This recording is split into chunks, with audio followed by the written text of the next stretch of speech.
ఆంధ్రప్రదేశ్లో ఎన్నికల ఫలితాలు ఇంకా రాకముందే ఇప్పటికే తెలుగుదేశం పార్టీకి సంబంధించిన కీలక నాయకులు చేస్తున్న ఆరోపణలు, చేయిస్తున్న కుట్రలు ఒక్కొక్కటిగా వెలుగులోకి వస్తున్నాయి, సంచలనాలు క్రియేట్ చేస్తున్నాయి.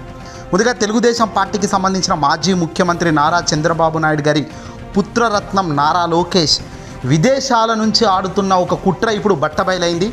తాజాగా తెలుగుదేశం పార్టీ ఓటమి చెందుతుంది అని రుచించాక తాను చేస్తున్న కుట్ర ఇప్పుడు తెలుగుదేశం పార్టీ తమ్ముళ్లలో కూడా అసంతృప్తి వస్తుంది. ఎందుకంటే చంద్రబాబు నాయుడు గారు మొదటి నుంచి చెప్తున్నారు, తాను గెలవలేకపోతే తాను చేసే అరాచకాలు మామూలుగా ఉండవు. మే 13న పోలింగ్ జరిగిన తర్వాత దాడులు చూస్తే నిజంగా ఒక్కొక్కరు ఏ పాకిస్తాను మన దేశంలోకి వచ్చిందా అనేటట్టుగా వాళ్ళు చిత్రీకరించారు. కర్రలతో దాడి చేశారు, బాంబులు పేల్చే కార్యక్రమాలు చేశారు, బండ్లను తగలబెట్టారు. వైసీపీ నాయకులు ఎక్కడ దొరికితే అక్కడ విచక్షణారహితంగా కొట్టడం జరిగింది. ఇక నారా లోకేష్ ప్రస్తుతం విదేశాల్లో ఉన్నారు, చంద్రబాబు సైతం విదేశాల్లోనే ఉన్నారు. ముఖ్యమంత్రి గారు జగన్మోహన్ రెడ్డి గారు కూతుళ్లతో కుటుంబంతో విదేశాల్లో లండన్ పర్యటనలో ఉన్నారు. అయితే కీలక నాయకులు పర్యటనలో ఉన్న సమయంలో నారా లోకేష్ రాజకీయంగా ఎదుర్కోలేక నెక్స్ట్ స్టెప్స్ ఎలాంటివి వస్తాయి, ఇప్పటిదాకా చంద్రబాబు నాయుడు గారు మీటింగ్లో కానీ నారా లోకేష్ మీటింగ్లో కానీ జూనియర్ ఎన్టీఆర్ ఫ్లెక్సీలు దర్శనం ఇచ్చాయి. జూనియర్ ఎన్టీఆర్ సీఎం అంటూ ఓ వర్గం ప్రజలు గట్టిగానే కోరుకుంటున్నారు జూనియర్ ఎన్టీఆర్ రాజకీయాల్లోకి రావాలని.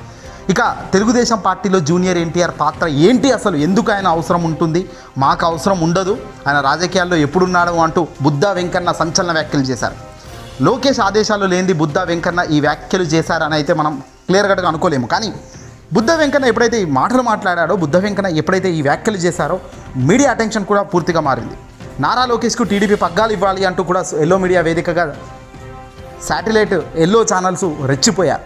తెలుగుదేశం పార్టీ ఐటీడీపీ సైతం లోకేష్కు కీలక బాధ్యతలు, ఇక టీడీపీని నారా లోకేషే ముందుండి నడిపించబోతున్నాడు, చంద్రబాబు నాయుడుకు జైజేలు బాబాయిలు, ఇక జూనియర్ ఎన్టీఆర్ లేదు ఎవడూ లేడు, మేమంతా ఒక్కటే అన్నట్టుగా వీళ్ళు ఒక ట్రాన్స్పరెన్సీ క్రియేట్ చేసే కార్యక్రమానికి శ్రీకారం చుట్టారు. ఇక నారా లోకేష్ చేస్తున్న ఈ అరాచకాలకు చంద్రబాబు చాలా గట్టిగానే అరుచుకున్నట్టుగా తెలుస్తుంది.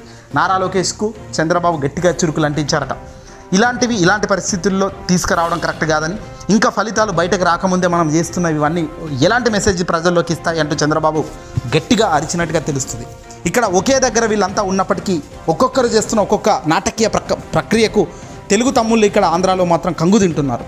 ఎన్నికల ముందు ఇలాగే చేశారు, ఒక్కొక్కరు ఒక్కొక్క మాదిరిగా స్పీచ్లు ఇస్తూ అంతా కూడా ఆగం చేసేశారు. ఇప్పుడు ఎలాగో ఎగ్జిట్ పోల్ డాటా వాళ్ళ దగ్గరికి వచ్చేసింది. ఎగ్జిట్ పోల్లో ఏ లెక్కలు చెబుతారో ఈ లెక్కలన్నీ కూడా ఇటు జగన్కు కానీ అటు చంద్రబాబు కానీ క్లియర్గా తెలిసిపోయింది. కాబట్టి ఊహించని స్థాయిలో వాళ్ళు రివర్స్ అటాక్లు ప్రారంభిస్తున్నారు. ఈ రివర్స్ అటాక్లో భాగంగానే చంద్రబాబు నాయుడుకు సంబంధించిన నారా లోకేష్ ఇదిగో జూనియర్ ఎన్టీఆర్ ఎక్కడ తన పేరు పైకి వస్తుందో జూనియర్ ఎన్టీఆర్ దాన్ని ముందస్తు ప్రణాళికలో భాగంగా జూనియర్ ఎన్టీఆర్ను అణగదొక్కే ప్రయత్నం చేస్తూ ఆయన్ను అనవసరంగా లాగి విమర్శలు చేయడం అయితేనేమి, పార్టీ ఇక కుప్పగూలుతుంది కాబట్టి నారా లోకేష్కు పార్టీ బాధ్యతలు అప్పగించాలి అంటూ బుద్ధా వెంకన్న చేసిన వ్యాఖ్యలు అయితేనేమి, ఇవన్నీ కూడా దేనికి పనికి రాకుండా ఉన్నాయి. ఫలితాలకు ముందే ఇలాంటి వ్యాఖ్యలు చేయడం కరెక్ట్ కాదు. మరి ఎందుకు చేస్తున్నారు అంటే వాళ్ళకు తెలిసిపోయింది ఓటమి మాకు పక్కా అని కూడా.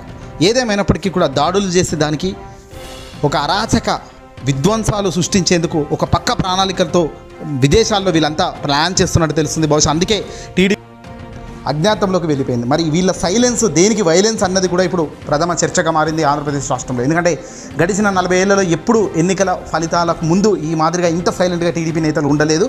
మరి ఇప్పుడు ఎందుకు ఇంత సైలెంట్గా ఉంటున్నారు, ఏం దాగి ఉంది వెనకాల అనేదే ఇప్పుడు చాలా కీలకంగా మారింది.